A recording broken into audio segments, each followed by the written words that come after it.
मनम एकेडमी में आप सभी लोगों का स्वागत है। थंबनेल का मैटर डिस्कस करेंगे, उससे पहले जितना भी सेलेक्टेड कैंडिडेट हैं जीपीएससी एमबीआई के, आप सभी लोगों को मेरे तरफ से बहुत बहुत बधाई। जाइए, लोगों को सर्व करिए, पैसे नहीं दुआएं कमाइए। और अगर पैसे कमाने के मूड से ही गए हैं तो एटलीस्ट गरीब को बकस देना। ऐसे बहुत सारे केसेस आते हैं ना कि ट्रक ड्राइवर को थप्पड़ मार दिया, आरटीओ ने गाली दे दिया।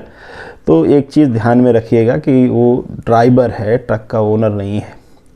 उनके पास पैसा नहीं होता है, अब एक रिस्पेक्ट और ज़मीरी होता है। उनको लगता है कि गरीब हैं इसलिए आप उसको मार रहे हो, तो ये चीज़ उनको ज़्यादा हर्ट करती है, बददुआएं बहुत मिलती हैं।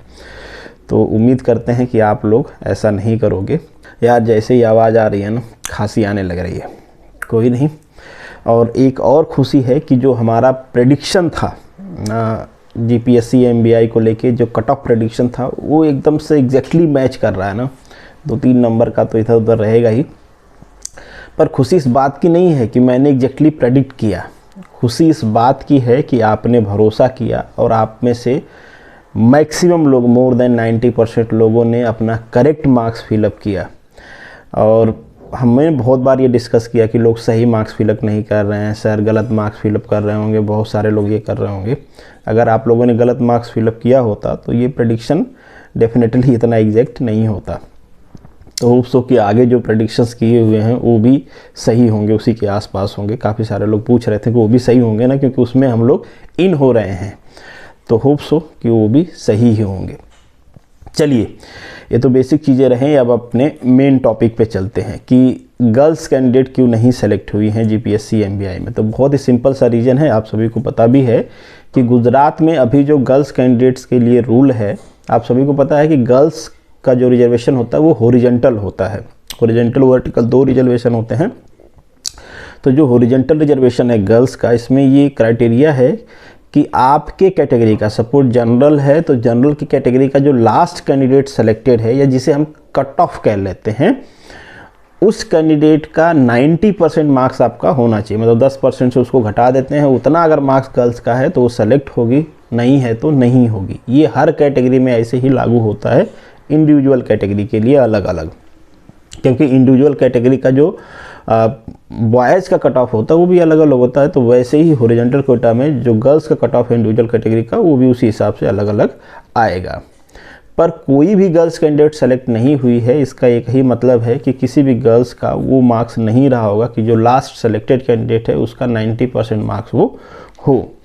अब कई सारे गर्ल्स का मैसेज में भी या कमेंट में भी यह आर्गूमेंट है कि अलग कट ऑफ होना चाहिए। इस मैटर को लेके मुझे एग्जैक्टली याद नहीं है, मैंने उस टाइम पे वीडियो बनाया था। रेंज फॉरेस्ट ऑफिसर का साथ मैटर था, उसको लेके कोर्ट में भी गई थी लड़कियां, और जो गुजरात हाई कोर्ट है उन्होंने लड़कियों के फेवर में कहा था कि इनका आप अलग से कट ऑफ बनाइए, बॉयज़ से कंपेयर मत करिए। काफ़ी हार्ड लाइनिंग भी थी जीपीएससी के लिए भी, सरकार के लिए भी, कि आप ऐसे कैसे कंपेयर कर सकते हो। फिर वो मैटर चला गया सुप्रीम कोर्ट, और अब मैं उसको फॉलो नहीं किया उस मैटर को, क्या हुआ उसमें। बट ये तो श्योर है कि अगर आपके पक्ष में फैसला आता तो ये रिजल्ट अलग होता, आपका अलग कट ऑफ बनता। मतलब नहीं आया, या तो फैसला नहीं आया या तो पक्ष में नहीं आया, दोनों में से एक हुआ होगा। एक क्वेश्चन और आपके मन में आ सकता है कि ठीक है, गुजरात में ये रूल है, क्योंकि राजस्थान के भी कुछ लोग पूछ रहे थे आपका कट ऑफ देख के, और वहाँ की लड़कियाँ भी पूछ रही थी कि हमारे यहाँ पे क्या सीन होगा, कि हमारे यहाँ भी लड़कियों को नहीं लेंगे। जो बाकी स्टेट हैं, मैक्सिमम स्टेट्स में ये रूल होता है कि जो गर्ल्स का कट ऑफ होता है वो सेपरेट बनता है। बॉयज़ के कट ऑफ से, गर्ल्स के कट ऑफ से कोई इंटरलिंक नहीं होता है। जैसा कि गुजरात में इंटरलिंक है, वैसा इंटरलिंक नहीं होता है। फिर आप कहोगे फिर तो मैकेनिकल में लड़कियां बहुत ही कम हैं, उनका कट ऑफ बहुत नीचे चला जाएगा। इस चीज़ को अवॉइड करने के लिए एक मिनिमम क्राइटेरिया रखा गया है। जैसे कुछ स्टेट्स का मुझे पता है, यूपी में आई थिंक सो 40% रखा गया है कि 40% मिनिमम मार्क्स होना चाहिए, टोटल का 40% मार्क्स होना चाहिए।